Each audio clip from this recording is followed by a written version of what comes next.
अस्सलाम वालेकुम जी, क्या हाल चाल है। उम्मीद है आप सब लोग ठीक ठाक होंगे। आज से हम अपने मोटरसाइकिल टूर का आगाज़ कर रहे हैं और मंजिल है हमारी नांगा पर्वत बेस कैंप। इस वक्त सुबह के 4:45 बज चुके हैं। फ़जर की नमाज़ मैंने पढ़ ली है। बाकी सारी बातें मैं आपको रास्ते में बताऊँगा। तो आएँ आपको भी इस टूर पर साथ लेके चलते हैं।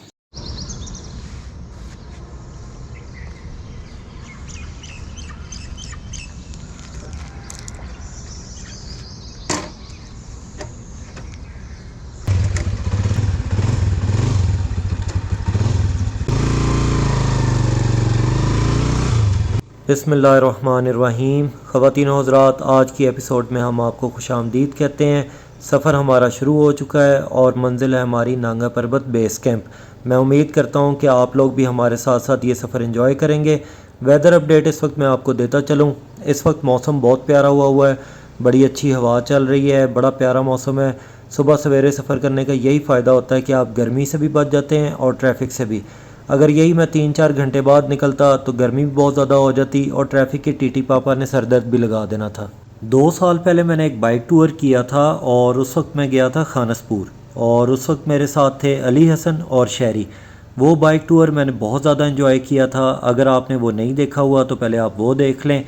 खैर, खानसपुर बाइक टूर करने का एक ही मकसद था कि मैं अपने आप को टेस्ट करना चाहता था कि क्या मैं बाइक पे लॉन्ग डिस्टेंस टूर्स कर सकता हूँ या नहीं।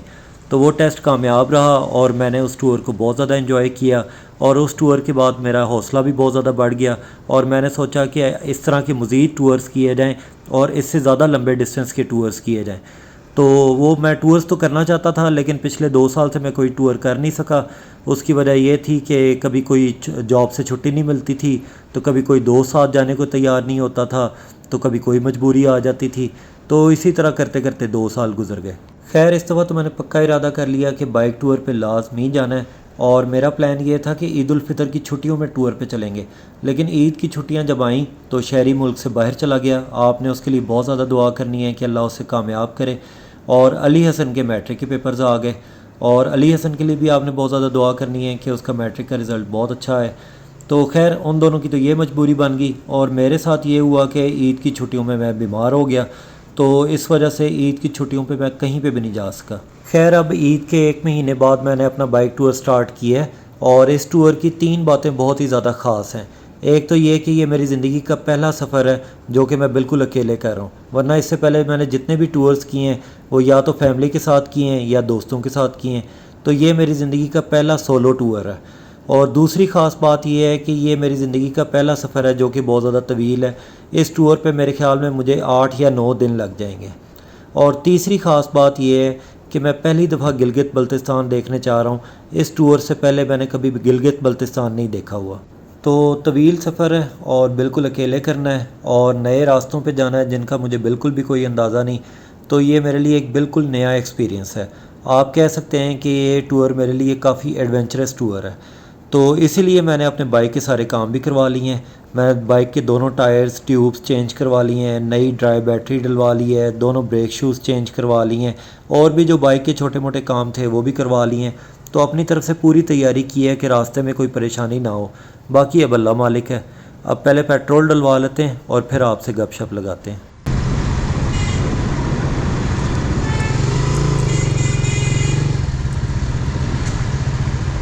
लें जी, 2000 का पेट्रोल डला और टैंकी फुल हो गई है। कुछ पेट्रोल पहले से ही था। मुझे याद आया कि जब मैं खानसपुर टूर पे गया था तो उस वक्त पूरे 3 दिन के टूर पे मेरा 2000 का पेट्रोल लगा था।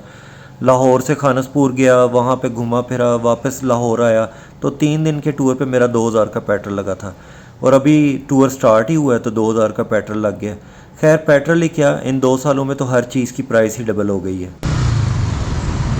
खैर, अब मैं आपको बताता हूँ कि मैंने इस टूर के लिए नांगा पर्वत बेस कैंप को ही क्यों चूज़ किया। मैं कहीं और घूमने फिरने के लिए क्यों नहीं गया। इसकी एक तो वजह यह है कि आज़ाद कश्मीर भी मैंने देखा हुआ है और KPK में गलियात, नारान, कागान, कालाम, मालम जब्बा, स्वात और जो भी खूबसूरत अट्रैक्शंस हैं वो ज़्यादातर मैंने देखी हुई हैं। तो इस दफ़ा मैंने सोचा कि सुबह गिलगित बल्तिस्तान चलते हैं, क्योंकि गिलगित बल्तिस्तान मैंने इस टूर से पहले कभी नहीं देखा हुआ। फिर मैंने सोचा कि गिलगित बल्तिस्तान में कौन कौन सी जगह हैं जिनको कवर किया जाए। तो जो मेरा पहला प्लान था वो तो ये था कि यहाँ से खुंजराब चला जाए और रास्ते में स्कर्दू, हुंजा और जितनी भी खूबसूरत जगह होंगी वो कवर की जाएँ। लेकिन फिर आहिस्ता आहिस्ता मेरे दिल में ये ख्याल आया कि स्कर्दू, हुंजा या खुंजराब जाने के लिए तो बहुत अच्छी अच्छी सड़कें बनी हुई हैं और उधर जाना तो बहुत आसान है, हर कोई आराम से जा सकता है। तो इस दफ़ा ऐसा रास्ता और ऐसा रूट सेलेक्ट किया जाए जिस पे जाना बहुत ज़्यादा मुश्किल हो, जो ख़तरनाक रास्ता हो, जो ज़रा एडवेंचरस हो, जिस पे बहुत कम लोग जा सकते हों। तो मैं एक ऐसे रूट पे को एक्सप्लोर करना चाह रहा था। तो फिर मैंने थोड़ी बहुत रिसर्च की कि पाकिस्तान में कौन कौन से ख़तरनाक और मुश्किल रास्ते हैं। उनमें से एक रास्ता तो वो है जो कि रायकोट ब्रिज से फेरी मीडोज़ को जाता है, जिस पे अभी मैं जा रहा हूँ।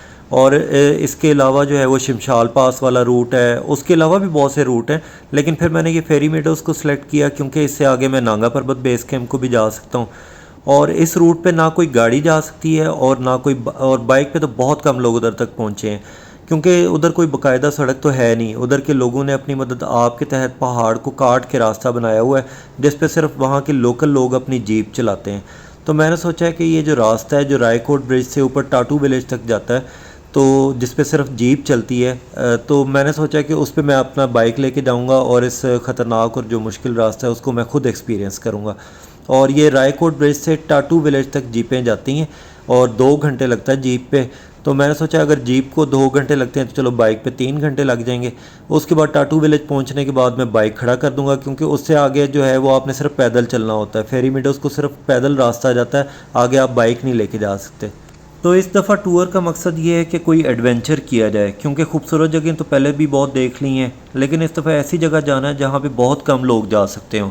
इसलिए मैंने नांगा पर्बत बेस कैंप जाने का इरादा किया, क्योंकि हर कोई स्कर्दू, हुंजा, आज़ाद कश्मीर, खुंजराब, नारान, खागान, यहाँ पे तो बहुत सारे लोग चले जाते हैं, लेकिन बहुत कम लोग हैं जो नांगा पर्बत बेस कैंप जाते हैं, क्योंकि आपको कई घंटे हाइकिंग करना पड़ती है।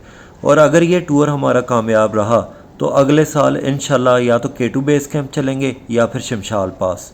अब आपको साथ साथ लाहौर की सैर भी करवाते जाते हैं। ये अब हमारे सामने आ गई है चौ बुर्जी, यानी 4 बुर्ज। इसको मुग़ल बादशाह शाहजहाँ के दौर में तामीर करवाया गया था। और ये जी हमारे राइट साइड पे है जीसी यूनिवर्सिटी, जिसको 160 साल पहले अंग्रेज़ों ने तामीर करवाया था। और ये जी हमारे लेफ़्ट साइड पे मशहूर सूफ़ी बुज़ुर्ग अली बिन उस्मान हजवेरी का मज़ार आ गया है, जिनको लोग दाता साहब भी कहते हैं और जिनकी वजह से लाहौर को दाता की नगरी भी कहा जाता है। और इस वक्त जी हम मीनार पाकिस्तान इंटरचेंज से गुज़र रहे हैं, जिसको लोग आज़ादी चौक फ़्लाईओवर भी कहते हैं।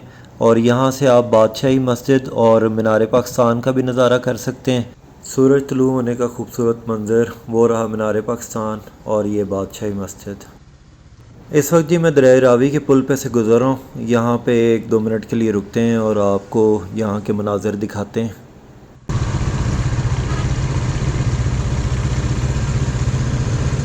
और जी दरिया रावी का पुल क्रॉस करते साथ ही हमारे सामने शादरा का टोल प्लाज़ा आ गया है और अब हम शादरा में एंटर होने लगे हैं।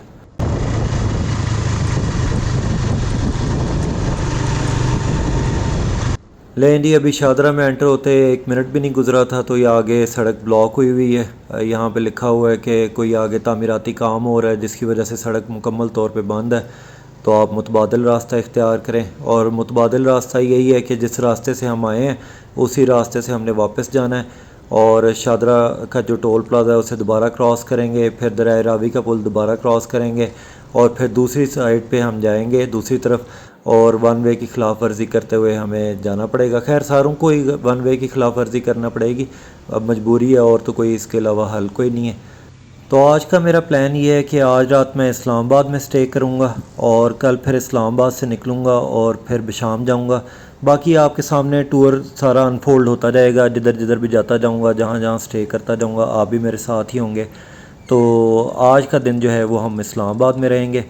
तो अभी तो मेरा प्लान ये है कि यहाँ शादरा से निकला जाए, क्योंकि यहाँ पे अब वन वे की ख़िलाफ़ वर्जी होने लगी है तो सिचुएशन ज़रा मुश्किल हो जाएगी।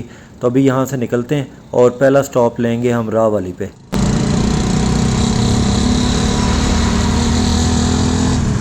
ये जी राह वाली पे हमने अपना पहला स्टॉप लिया है। यहाँ पे कुल्फ़ी खाते हैं और फिर निकलते हैं यहाँ से।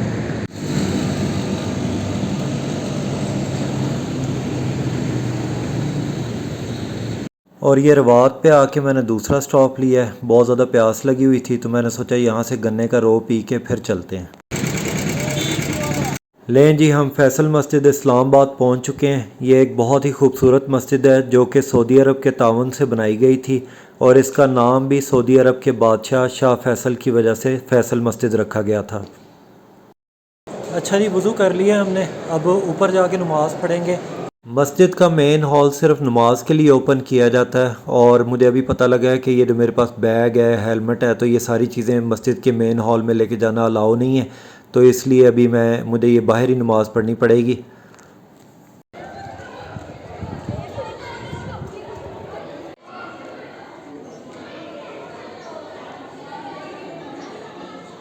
अच्छा जी, यहाँ पे ज़ोहर की नमाज़ पढ़ने के बाद मैंने 1.5 घंटा रेस्ट किया है और अब मैं यहाँ से निकल रहा हूँ और मेरा इरादा है कि यहाँ से शक्कर पड़ियाँ को चला जाए।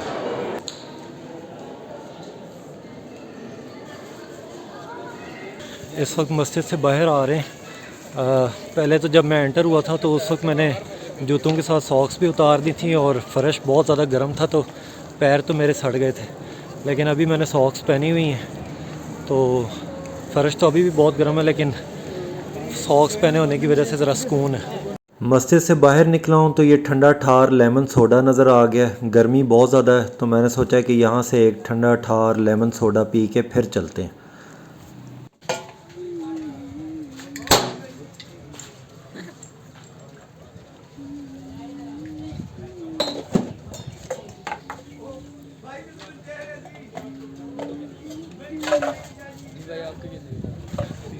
तीन गिलास और लाए। ठंडा ठार लेमन सोडा पीने के बाद अब मैं बिल्कुल फ़्रेश हो गया हूँ। अब यहाँ से निकलते हैं और चलते हैं शक्कर पड़ियाँ। म्यूज़ियम की टिकट मैंने ले ली है, 50 रुपीज़ की टिकट है और इनसे मैंने पहले ही पूछ लिया कि अंदर कोई मसला तो नहीं है हेलमेट लेके जाने में, बैग लेके जाने में या कोई कैमरे का मसला। उन्होंने कहा नहीं, ये कोई मसला नहीं है, आप अंदर लेके जा सकते हैं, बस हमारी सिक्योरिटी के जो लोग होंगे उनको ये आप सबमिट करवा दें तो वो इसका ख्याल रखेंगे, आप अंदर से घूम फिर सकते हैं और मोबाइल भी लेके जा सकते हैं। पाकिस्तान मॉन्यूमेंट म्यूज़ियम 2010 में बनाया गया था। इस म्यूज़ियम में मुगलिया दौरे हुकूमत से लेके पाकिस्तान बनने तक की हिस्ट्री को दिखाया गया है। ये एक बहुत ही अच्छा म्यूज़ियम है जहाँ पे हर रोज़ बहुत ज़्यादा फैमिलीज़ आती हैं और इन्जॉय करती हैं।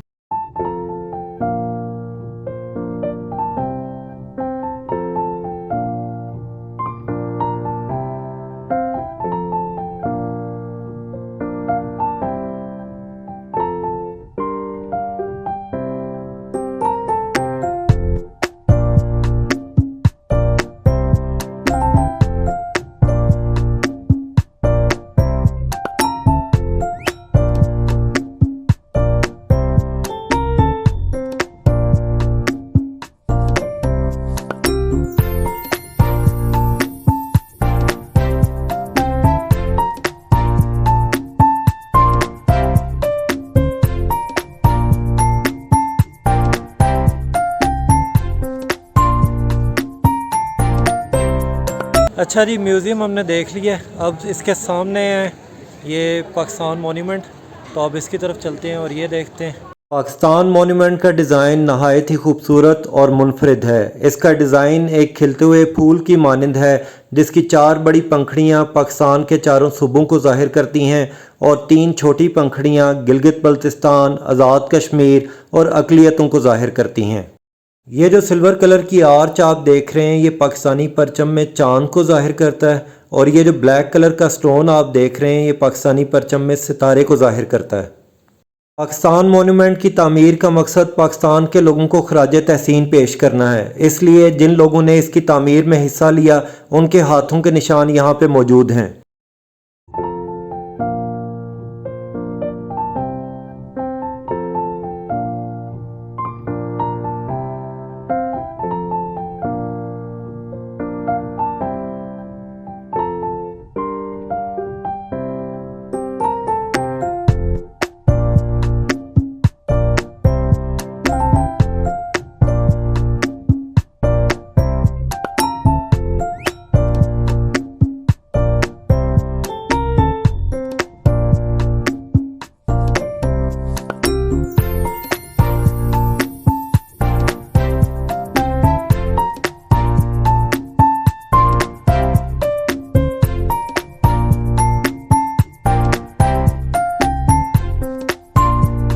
अच्छा जी, अब पाकिस्तान मोन्यूमेंट भी देख लिया है, अब अंधेरा होने से पहले यहाँ से निकला जाए।